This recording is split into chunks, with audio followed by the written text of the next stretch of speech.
성도 여러분들을 강한 손으로 붙들어 주시기 바랍니다.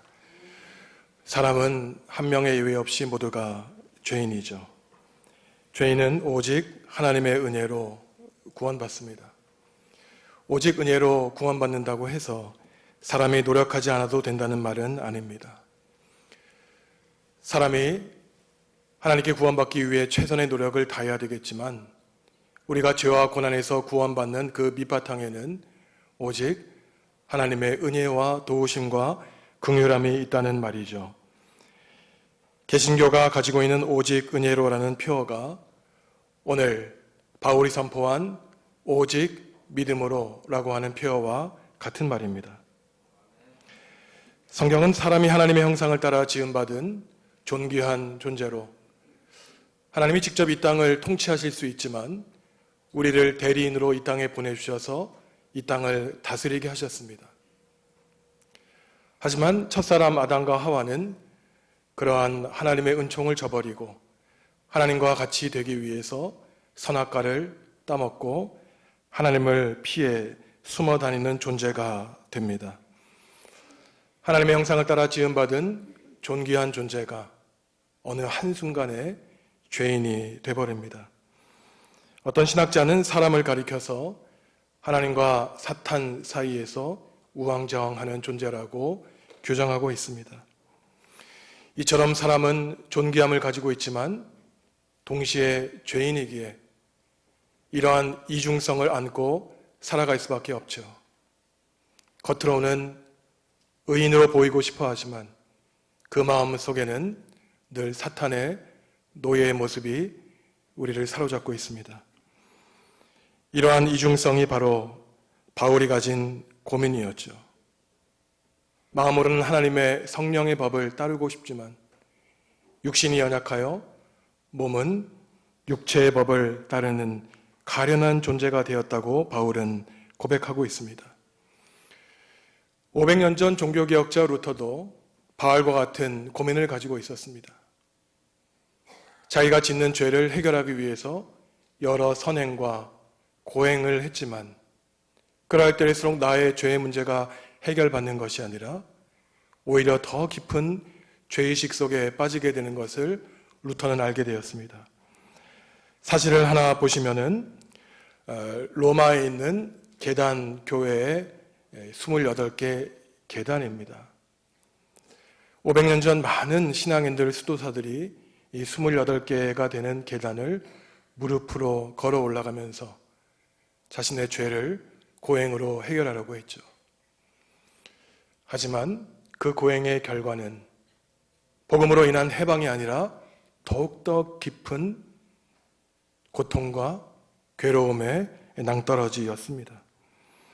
루터는 결국 바울의 말씀에서 결론을 얻게 되는데 자신의 힘과 노력으로 자신이 저질러버린 죄와 고난을 해결할 수 있는 것이 아니라 오직 하나님의 은혜로 하나님의 복음을 믿음으로써 가능해진다는 것을 바울은 깨닫게 되었습니다. 바울은 인간이 죄를 지었기 때문에 하나님의 형상을 상실하고 존귀함을 상실했다고 말하죠. 바울은 로마서 1장에서 말한 이 복음의 진리를 계속해서 로마서 끝까지 선포하고 있습니다. 우리가 함께 로마서 3장 23절 말씀도 읽어보겠습니다. 모든 사람이 죄를 범하였음에 하나님의 영광에 이르지 못하더니 한 사람도 예외 없이 모든 사람이 죄를 지었기 때문에 하나님의 영광을 드러내야 될 우리가 하나님의 영광에 이르지 못했다고 바울은 탄식합니다. 죄는 단지 윤리적이고 도덕적인 잘못을 뜻하는 것이 아닙니다. 내가 죄를 지을 때, 내가 죄를 짓지 않을 때 천국에 있고 지옥에 있는 것이 아니죠. 죄가 말하는 것은 하나님과 우리의 관계를 깨뜨리고 우리와 이웃과의 관계를 깨뜨린다는 점에 그 심각함이 있습니다. 하나님과 우리의 죄를 깨뜨리게 하는 죄에는 원죄와 자범죄가 있죠. 기원 후 4세기까지 많은 기독교 지도자들, 이 교부들은 사람이 원죄를 안고 태어난다고 할 때 마치 우리 DNA에 죄를 갖고 태어난다고 생각을 했습니다. 이것은 그리 충분한 설명이 아니에요. 만약에 그렇다면 우리가 자식을 낳았을 때 태어난 그 귀한 자식을 보고 너는 죄인이야 이렇게 질타해야 되겠죠. 원죄가 가리키는 것은 죄가 유전한다는 것이 아니라 죄의 불가피성을 말하는 겁니다. 우리는 연약한 존재이기에 절대로 우리 힘으로는 죄의 사슬을 벗어날 수 없다는 것을 말하는 것이에요. 그리고 악과 죄는 단지 선이 부족해서 선이 결핍된 것이 아니라 악의 실체가 존재한다고 우리에게 말하는 것입니다. 기원후 4세기 어거스틴 교부는 악이 존재한다면 어떻게 하나님의 존재를 우리가 설명할 수 있겠는가? 악은 실체할 수가 없다. 하나님이 계시기에. 그렇게 주장을 했지만 20세기 1, 2차 세계대전을 겪으면서 많은 신학자들은 그것이 아니다. 악은 하나님께 대항하는 존재로서 실체하고 있다. 히틀러는 단지 악인이 아니라 사탄의 화신으로 600만의 유대인들을 죽였다라고 하는 결론에 이르게 된 것이죠. 원죄라고 하는 것이 사람이 벗어날 수 없는 인간의 연약함을 말하는 것이라면 이와 함께 자범죄라고 하는 것이 있습니다. 인간이 스스로 의지적으로 자신의 이익과 명예를 위해 알면서도 또는 이전에 했던 죄를 무의식적으로 저지르는 죄를 자범죄라고 하는 것이죠. 사람을 가리켜 죄인이라고 규정하면 기분 나빠하시는 분들이 있습니다. 나는 부족하지만 최선을 다해서 살고 있는데 저 사람은 법 없이도 사는 사람인데 뭐 자꾸만 성경이 사람을 가리켜 죄인이라고 말하는가 기분 나빠할 수 있죠. 하지만 성경이 사람을 가리켜 죄인이라고 규정하는 것은 그저 사람을 나쁘게 부정적으로 말하기 위한 것이 아닙니다. 사람을 지나치게 하나님의 형상에 따라 지음받은 긍정적인 면만 강조할 때 생기는 위험을 경고하는 것이에요. 실제로 그 유명한 철학자 니체는 이 기독교의 윤리를 노예 윤리라고 비난했습니다. 사람이 최선을 다해 공부하고 일해서 성공하면 되지 왜 신에게 나아가 무릎 꿇고 기도하는 것이에요. 그 시간에 열심히 살지. 게으름과 인간의 무능함을 강조하는 종교가 기독교라고 기독교를 욕했습니다. 반대로 니체는 초인 사상을 강조했죠. 우리가 오늘날도 자녀들에게 말하듯이 너의 잠재력을 극대화해라. 너는 긍정적인 사람이야. 너는 능력이 있어. 모든 최선을 다해 성공해 라고 하는 것이 바로 이러한 니체의 주장이었습니다. 초인 사상을 강조한 것이 나중에 히틀러에게 영향을 끼쳐 인종차별 정책과 유대인 학살에 그의 사상이 악용되죠. 인간이 그토록 긍정적인 존재라면 죄를 고백할 필요도 없고 회개할 필요도 없습니다. 인간의 긍정성만을 강조하는 것은 그야말로 오만한 생각. 나는 죄 짓지 않았어. 나는 그래도 착한 사람이야. 하나님 앞에 어느 누구도 자신의 선함을 주장할 사람은 없다는 것입니다. 그래서 우리는 사람이 하나님의 형상을 따라 지음받은 존귀한 존재이지만 동시에 죄인이라는 사실을 깨닫고 인정하고 살아야 되죠. 이처럼 우리가 원죄와 자범죄 안에 있는 가련한 존재라면 우리가 어떻게 죄를 해결할 수 있겠습니까? 오늘 바울이 말한 것이 바로 이 죄의 문제와 죄에서 해결받는 의의 문제입니다. 바울은 단지 종교인이 아니었습니다. 그 사람은 철저한 바리새파였고 율법, 법의 전문가였어요. 이 사람이 말하는 죄와 의는 다 실정법의 개념입니다.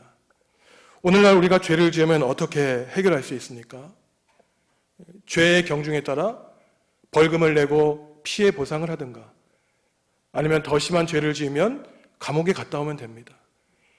그러면은 법적으로는 죄의 문제를 해결하는 것이죠.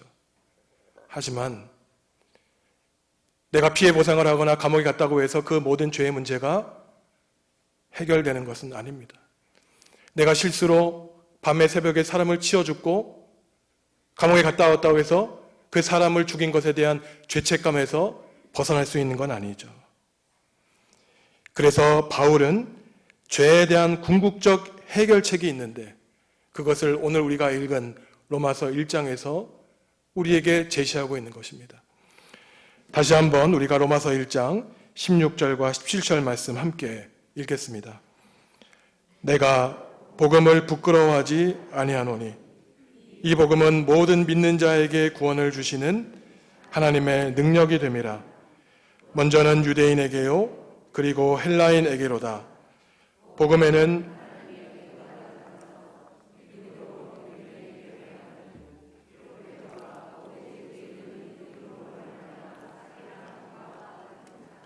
아멘. 복음은 기쁜 소식이란 뜻이죠. 이 어두운 세상 가운데 하나님이 우리에게 기쁜 소식을 주셨는데 죄와 허물로 얼룩진 우리에게 하나님이 독생자 예수 그리스도를 보내주셔서 값없이 은혜로 우리를 구원해 주셨다라고 하는 소식이 기쁜 소식입니다. 슬픔 가운데 있는 사람들에게는 구원의 기쁜 소식이요 죄와 고난이 끝났다고 하는 기쁜 소식이죠. 그래서 바울은 복음은 모든 믿는 자에게 하나님의 능력이 된다고 말을 하고 있습니다. 왜냐하면 복음에는 하나님의 의가 나타난다는 것이에요. 의는 죄의 반대 개념이라고 그랬죠. 죄로 말미암아 하나님과의 관계가 끊어졌지만 하나님의 의로 말미암아 하나님을 피해 숨었던 아담의 가면을 벗어버리고 이제는 하나님 그리고 이웃들과 평화롭고 온전한 관계를 맺게 되었다는 것입니다. 하나님과 올바른 관계가 원상 회복되었다는 것이에요. 복음을 믿으면 하나님과 바른 관계를 맺게 하여 죄의 문제가 해결되는데 그것은 복잡하고 어려운 문제가 아니라 예수 그리스도의 복음을 믿기만 하면 하나님의 은혜로 가능하다고 바울 사도는 말하고 있습니다. 그래서 하나님과 바른 관계를 맺고 사는 의인은 믿음으로 살아간다라고 바울은 말하고 있죠. 같은 내용이 로마서 끝까지 나오고 있는데 우리가 함께 로마서 3장 23절에서 25절 말씀 읽겠습니다. 모든 사람이 죄를 범하였음에 하나님의 영광에 이르지 못하더니 그리스도 예수 안에 있는 속량으로 말미암아 하나님의 은혜로 값없이 의롭다 하심을 얻은 자 되었느니라. 이 예수를 하나님이 그의 피로써 믿음으로 말미암는 화목제물로 세우셨으니 이는 하나님께서 길이 참으시는 중에 전에 지은 죄를 간과하심으로 자기의 의로우심을 나타내려 하심이니. 아멘. 우리가 태어나서 하나님의 면전에 가기까지 우리의 죄의 목록이 있다는 것이에요. 우리도 우리가 지은 은밀한 죄를 기억하면 우리 인생에서 지워버리고 싶은 그 시간들이 있었죠. 하지만 하나님은 다 아십니다. 하지만 하나님이 길이 참으시는 중에 우리가 전에 지은 죄를 간과하신다는 거예요. 왜? 우리를 사랑하시기 때문에. 내 자식이 파렴치한 범인이 되었어도 내가 내 자식은 내 자식인 것처럼 하나님에게 한 가지 책임이 있다면 그저 우리를 만드시고 우리의 하나님 되어주셨다는 그 사실, 그 이유 때문에 우리가 오랫동안 캐캐 묵은 그 죄를 간과해 주신다는 것입니다. 그리고 죄와 허물에 빠진 우리를 불쌍히 여겨주셔서 우리를 구원해 주시는데 우리 쪽에서 보면 값없이 조건 없이 이유 없이 우리를 옳다고 여겨주신 거예요. 우리는 옳지 않은데 옳다고 여겨주신 것입니다. 이 말이 바로 이신칭의죠. 믿음으로써 의롭게 여겨진다. 어떤 분들은 이신득이란 말은 잘못되었다고 말합니다. 믿음으로써 의롭다고 얻는 것이 아니라 의롭지 않지만 하나님이 우리를 의롭게 여겨주신다는 것이죠. 예수님이 우리를 위해 십자가에 대신 달려 돌아가셨다는 것을 대속이라고 합니다. 하지만 실정법의 관점에서 보면 이 대속은 불가능한 것이에요. 독일의 법학자들도 19세기까지는 실정법에서 대속이란 불가능하지 않았고 오늘 우리나라의 실정법에도 대속은 불가능합니다. 어떤 사람이 사람을 죽였는데 노모가 그 자식이 불쌍해서 나는 살 날이 얼마 남지 않았으니 내가 감옥에 가겠다. 불가능한 일이에요. 이것은 구약뿐 아니라 모든 인류 문명의 법 역사의 공통적인 것입니다. 구약의 대표적인 법사상이 눈에는 눈, 이에는 이라는 것이에요. 이거는 보복을 말하는 것이 아닙니다. 눈에 피해를 입혔으면 그 피해를 입힌 만큼 벌을 받으라는 것이에요. 감정적으로 더 벌을 주지 말라는 것입니다. 당사자가 죄값을 치러야 돼요. 어느 누구도 심지어 부모도 자녀도 자식을 위해 부모를 위해 죄값을 대신 치를 수 없습니다. 그런데 이스라엘 백성이 깨달은 것이에요. 포로기를 겪으면서 우리를 구원해 주실 메시아는 힘 있는 분이 아니라 우리와 같은 분이고 오히려 우리보다 더 못난 분이어서 우리의 허물을 짊어지고 가는 분이다. 바로 그분이 예수 그리스도였죠. 그래서 그동안 불가능했던 대속 사상이 나오게 된 것입니다. 우리는 양같이 떠도는 하나님을 떠나 사는 사람이었지만 양같은 우리를 불쌍히 여겨주셔서 우리가 져야 될 십자가를 예수님이 대신 져주셨다고 하는 것이 기독교 복음의 핵심이에요. 이것을 믿는 사람은 예수 그리스도의 구원 사역을 믿는 것이고 믿지 않는 사람은 복음을 받아들이지 않는 것입니다. 기독교 복음의 핵심은 굉장히 간단하죠. 복잡하고 어려워서 시험치고 시험에 붙는 사람만 구원을 얻는 것이 아닙니다. 그저 독생자 예수 그리스도의 복음의 사역을 믿고 고백하면 된다는 것입니다. 그렇기 때문에 나 스스로 나의 죄와 고난을 해결할 수 있는 게 아니기 때문에 내가 아무리 선행을 많이 하고 많은 공로를 쌓는다고 해서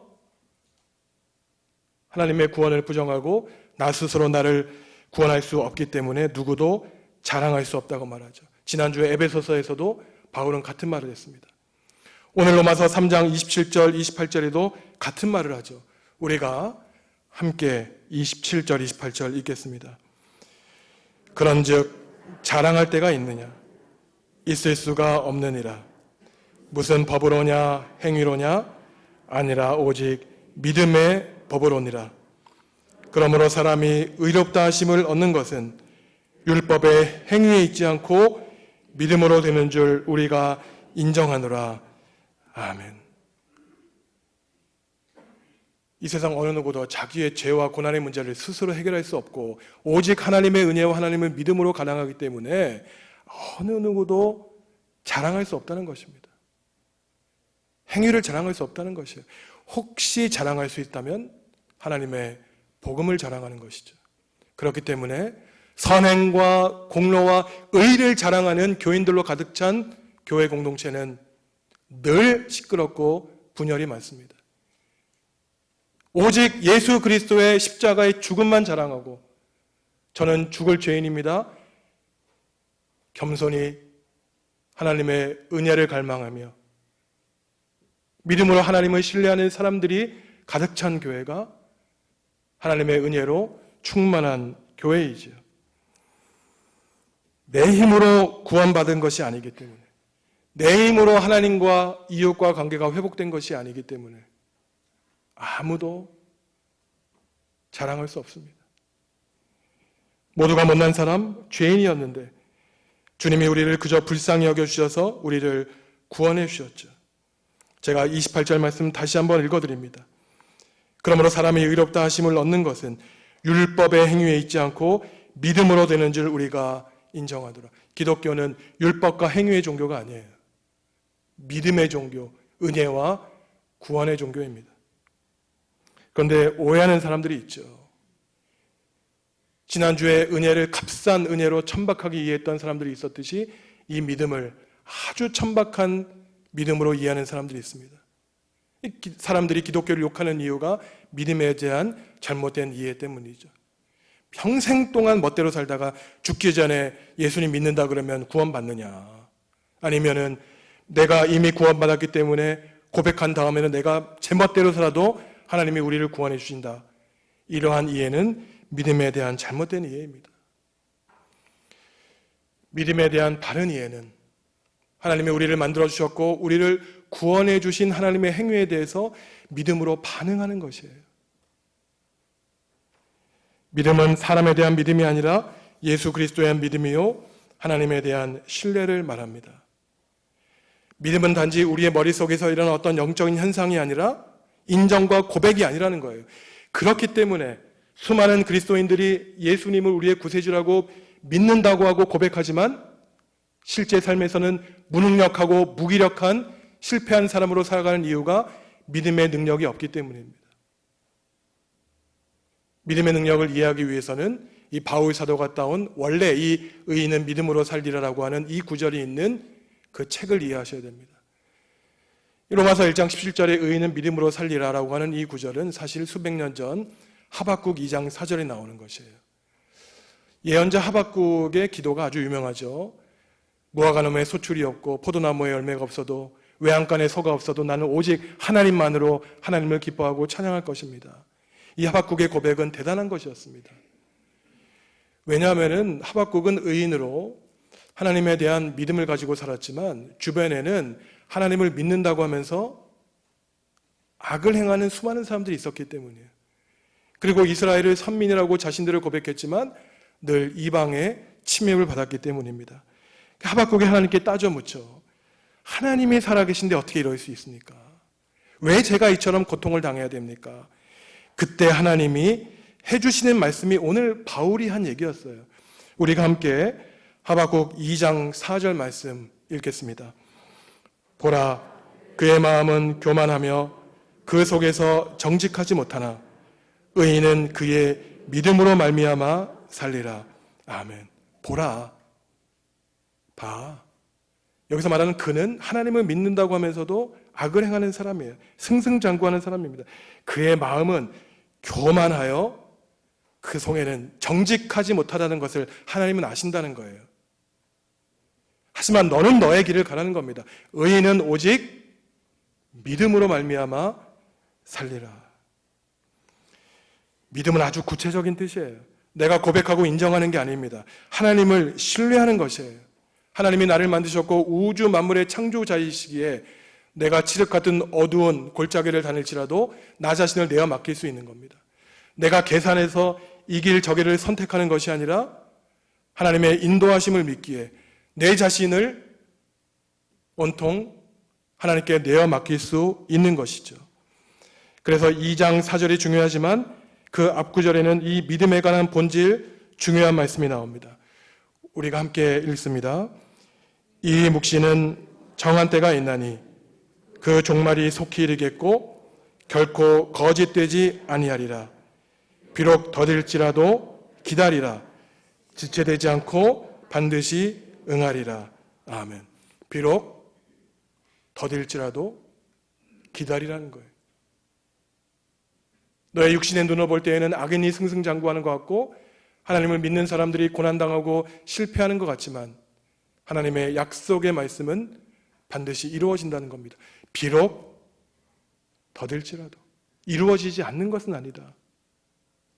그래서 의인은 믿음으로 산다는 거예요. 하나님을 신뢰하며 내가 조금 고난을 당하고 어려움이 있더라도 하나님이 나를 내버린 것이 아니라 결국은 최후에 하나님의 판단이 있기에 사람 버리지 말고 세상 바라보지 말고 참된 믿음과 신뢰의 근원이신 하나님을 믿고 살라는 것입니다.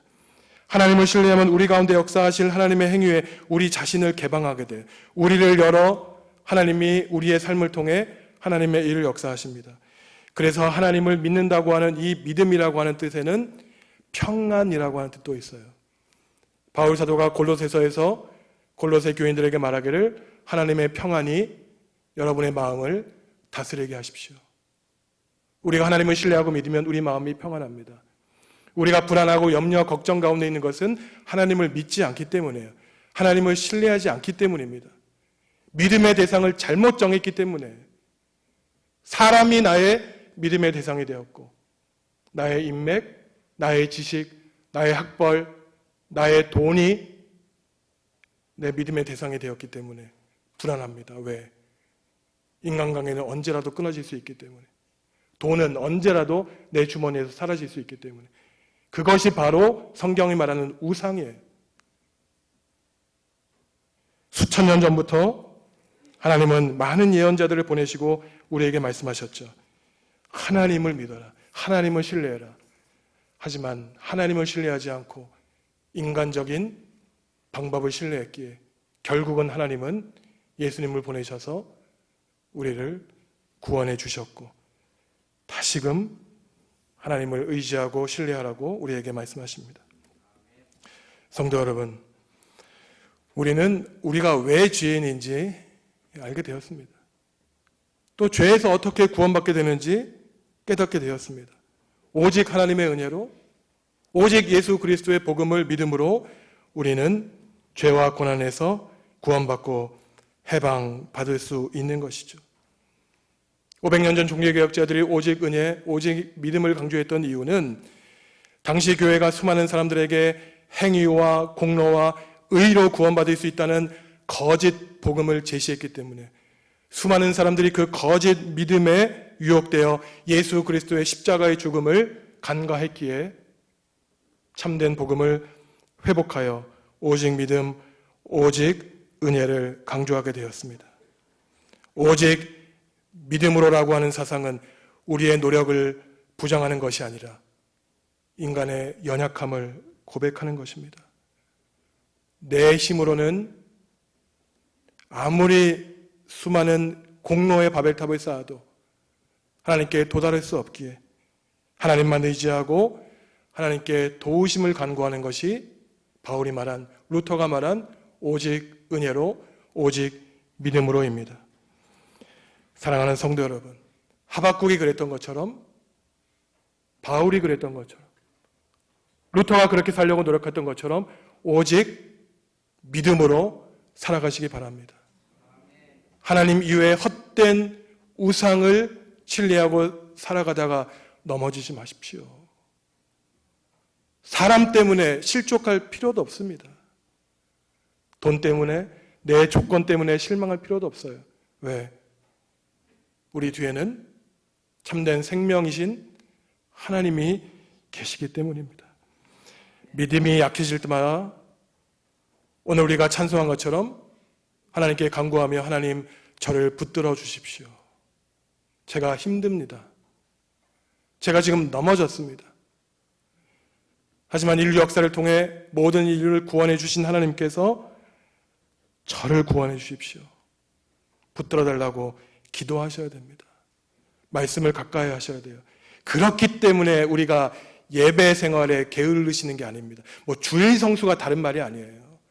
내가 한순간도 주님 없이 살기 어려운데 일주일 동안 내 성공과 명예를 위해 최선을 향해 달려가다가 내 삶의 마지막 순위가 예배가 되어서 어떻게 하시겠습니까?